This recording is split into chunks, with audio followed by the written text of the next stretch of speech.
भयावह प्रदर्शन के बाद स्टार्क प्लेइंग 11 से होंगे बाहर। पीबीकेएस के खिलाफ होने वाले मुकाबले के लिए गंभीर ने केकेआर की ऐसी प्लेइंग 11 दिखाई। जी हां, इस वक्त जो केकेआर के लिए सबसे बड़ा समस्या का विषय बना हुआ है वो है मिचेल स्टार्क। उनका हालिया प्रदर्शन बहुत बुरा चल रहा है। पिछले मुकाबले को याद करें तो उन्होंने एक तरफा तरीके से मुकाबला हरा ही दिया था। भाग्यवश मुकाबला किसी तरीके से केकेआर की झोली में आया, अन्यथा कर्ण शर्मा मुकाबला ले गए थे। स्टार्क उन्होंने दान दे दिया था मुकाबला कर्ण शर्मा को कि ले जाओ। तो सबसे बड़ा सवाल यही उठता है कि स्टार्क प्लेइंग 11 में होने चाहिए या नहीं होने चाहिए। तो हम सोच रहे हैं सबसे पहले आपका मत ले लिया जाए, कमेंट सेक्शन में आपका कमेंट आ जाए कि स्टार्क आपके हिसाब से केकेआर की प्लेइंग 11 में डिजर्व करते हैं या नहीं डिजर्व करते हैं। और अगर आपका कमेंट अब तक आ गया हो तो अब आगे चर्चा को बढ़ाते हैं कि स्टार्क का क्या होने वाला है पीबीकेएस के खिलाफ। गंभीर कौन से प्लेइंग 11 का ऐलान करने वाले हैं, क्योंकि समस्याएं हैं। अगर केकेआर के पिछले 2 मुकाबलों पर आप नजर डालोगे तो किसी तरीके से आरसीबी के खिलाफ जीते, तो वहीं राजस्थान के खिलाफ बटलर ने अकेले दम पर उनको हराया। तो अभी बहुत कुछ समीक्षा का विषय है। जरूर टेबल टॉपर की बात करें तो दूसरे स्थान पर हैं, ये जरूर अपने आप को ऐसे पोजीशन में पा रहे हैं कि ये टॉप 4 में क्वालिफाई कर लेंगे, लेकिन टॉप 4 में इनके लिए समस्या बढ़ जाएगी। क्योंकि अगर इसी तरीके का इनका प्रदर्शन रहा, इसी तरीके से इनके बल्लेबाजी में लूप होल्स रहे, इनकी गेंदबाजी में लूप होल्स रहे, तो ये जो पीबीकेएस का मुकाबला है ये बेंच स्ट्रेंथ ट्राई करने का मुकाबला है। क्योंकि पीबीकेएस की अपना राह भटक चुकी है। आईपीएल 2024 की बात करें तो एक नया कप्तान है उनके पास और टीम बहुत ही डिसबैलेंस नजर आ रही है। तो पीबीकेएस के खिलाफ ये अपने लड़ाकों को मौका दे सकते हैं, अपनी टीम को परख सकते हैं और एक नई प्लेइंग 11 का निर्माण कर सकते हैं। तो अपने इस रिपोर्ट में हम यही देखने वाले हैं कि गौतम गंभीर पीबीकेएस के खिलाफ किन 11 लड़कों को मौका दे सकते हैं, कौन सी मजबूत 11 टीम का निर्माण कर सकते हैं पीबीकेएस के खिलाफ, और भैया अपनी कमियों और खामियों को कैसे दूर कर सकते हैं। इन सभी बातों पर चर्चा करेंगे। लेकिन वीडियो में आगे बढ़ने से पहले आप सभी व्यूअर्स से यही आग्रह, यही अनुरोध है कि आपको हमारे अपडेट्स पसंद आते हो तो वीडियो को लाइक, चैनल को सब्सक्राइब, हाँ फेसबुक पेज पे अगर आप वीडियो देख रहे हो तो फेसबुक पेज को फॉलो कर लीजिएगा। कमेंट सेक्शन में जरूर कमेंट दाग दीजिएगा कि पीबीकेएस वर्सेस केकेआर मुकाबले में स्टार्क खेलने चाहिए या नहीं खेलने चाहिए, उनको बेंच पर बैठाना चाहिए या फिर खिलाना चाहिए, मौका देना चाहिए, और मिचेल स्टार्क की जगह कौन खेलना चाहिए।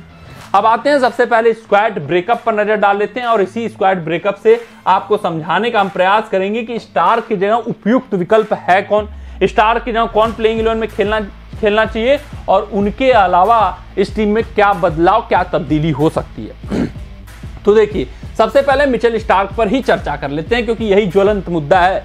ये खेलेंगे कि ये नहीं खेलेंगे, इसी पर चर्चा है। तो देखिए, बहुत हो गया मिचेल स्टार्क का। जैसे मैक्सवेल आपने देखा आरसीबी के खिलाफ, तो मैक्सवेल ने खुद कॉल लिया, आकर बताया कोच को और कप्तान को कि अब बहुत हो गया, अब मैं आउट ऑफ फॉर्म चल रहा हूं, बहुत मेरा बल्ला शांत है, तो आप दूसरे खिलाड़ियों को मौका दीजिए, विल जैक्स को खिलाइए, शायद वो कुछ अच्छा कर जाएं। और विल जैक्स अच्छा कर भी रहे हैं। इसी तरीके से अब मिचेल स्टार्क को खुद स्टेप अप करना चाहिए, गंभीर से आके वार्तालाप करना चाहिए कि नहीं, अभी कुछ 2-3 मुकाबलों का रेस्ट दीजिए, मुझे अपने जोन में आने दीजिए, फिर शायद अगले 2-3 मुकाबलों के बाद मैं जब फॉर्म में आऊंगा तो आप मुझे खिला सकते हैं। क्योंकि स्टार्क की जरूरत है, मैन इन फॉर्म स्टार्क रहेंगे तभी ये केकेआर आईपीएल ट्रॉफी उठा पाएगी। सबसे बड़ी बात तो ये है, क्योंकि इनकी तेज गेंदबाजी में वो धार नहीं है।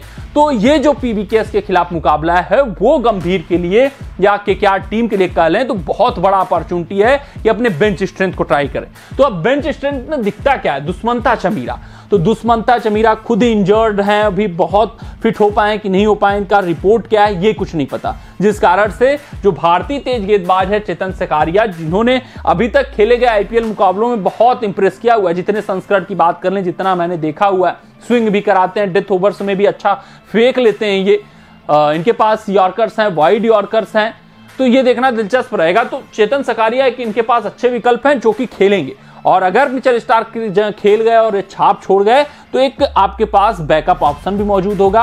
आप मिचेल स्टार्क को खिलाइए, आपका ये ऑप्शन वैभव अरोड़ा की जगह, किसी मुकाबले में अरोड़ा अच्छा नहीं खेले, वैभव अरोड़ा का फॉर्म अच्छा नहीं गया, तो आप उनकी जगह चेतन सकारिया को थर्ड पेसर के रूप में खिला सकते हो।